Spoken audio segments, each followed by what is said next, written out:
আসসালামু আলাইকুম।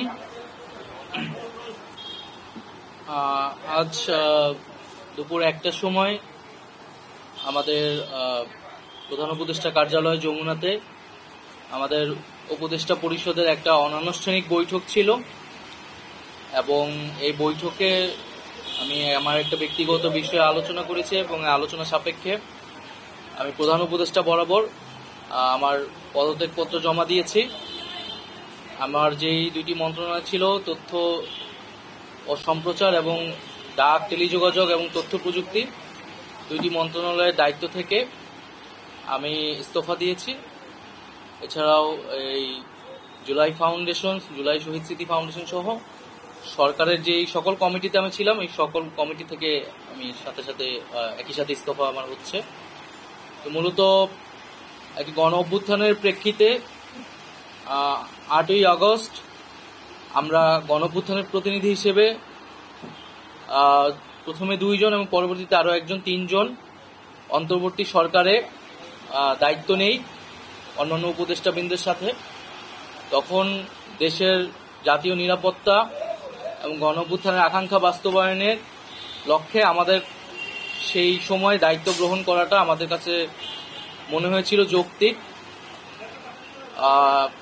গত 6.5 মাসের প্রেক্ষিতে সরকার কাজ করছে, হয়তো আমরা আশানুরূপ ফলাফল এখনো পাইনি, কিন্তু আমার কাছে মনে হয়েছে যে সরকারের একটা স্ট্যাবিলিটিতে সরকার এসেছে এবং ব্যক্তিগতভাবে সরকারের বাইরে যে দেশের বর্তমান যে পরিস্থিতি, সেই পরিস্থিতিতে একটি রাজনৈতিক শক্তির উত্থানের জন্য আমার রাজপথে থাকা প্রয়োজন, ছাত্র জনতার কাতারে থাকা প্রয়োজন এবং আমরা যে গণতান্ত্রিক পরিবর্তনের আকাঙ্ক্ষা করি, সেই আকাঙ্ক্ষার জন্য এবং আমার যে গণ অভ্যুত্থানে যে ছাত্র জনতা অংশগ্রহণ করেছে সেই শক্তিকে সংহত করতে আমি মনে করেছি যে আমার সরকারের থেকে আমার সরকারের বাইরে রাজপথে আমার ভূমিকা বেশি হবে এবং আমার বাইরে যারা আমাদের সহযোদ্ধা রয়েছেন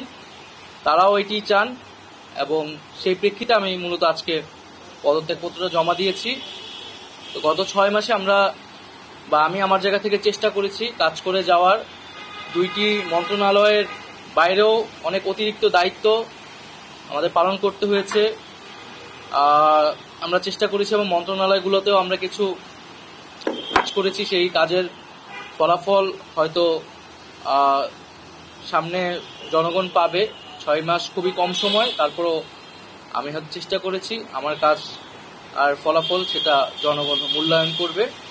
তো আজকে থেকে মূলত আমি সরকারের আর কোনো দায়িত্বে নেই, এটি মূলত বলার জন্য আপনাদেরকে আজকে আমরা 3টা কোশ্চেন নিব।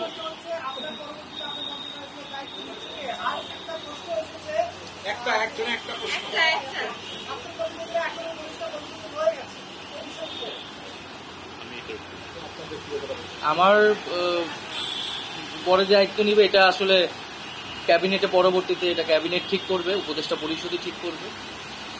আর আমি আমার জায়গা থেকে মনে করেছি আমার বাইরের প্রয়োজন, বাট এখনও আমাদের গণ অভ্যুত্থানের আকাঙ্ক্ষা তো বাস্তবায়িত হয়নি। বিচার এবং সংস্কারের যে প্রতিশ্রুতি নিয়ে এই সরকার গঠিত হয়েছিল, ছাত্ররা এসেছিল, সেই প্রতিশ্রুতি পূরণে অন্য যে 2 জন রয়েছে তারা মনে করছে তাদের সরকারে এখনো দায়িত্ব রয়েছে, তারা এখনো সরকারে থেকেই জনগণকে সার্ভ করবে। তারা যদি রাজনীতি করার প্রয়োজন বোধ করে তারা তখন হয়তো সরকার ছেড়ে দেবে।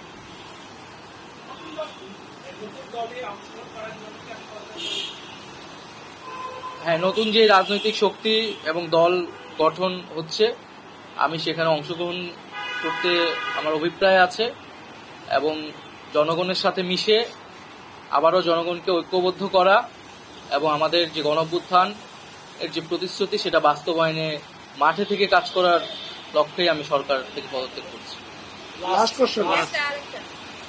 তাজওয়ার,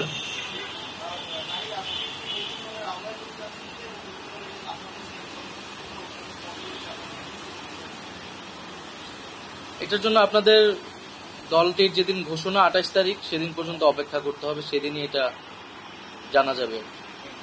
নারীদের মধ্যে থেকে একটা কোশ্চেন নিব। নারী কেউ আপনি সাজেদা জি।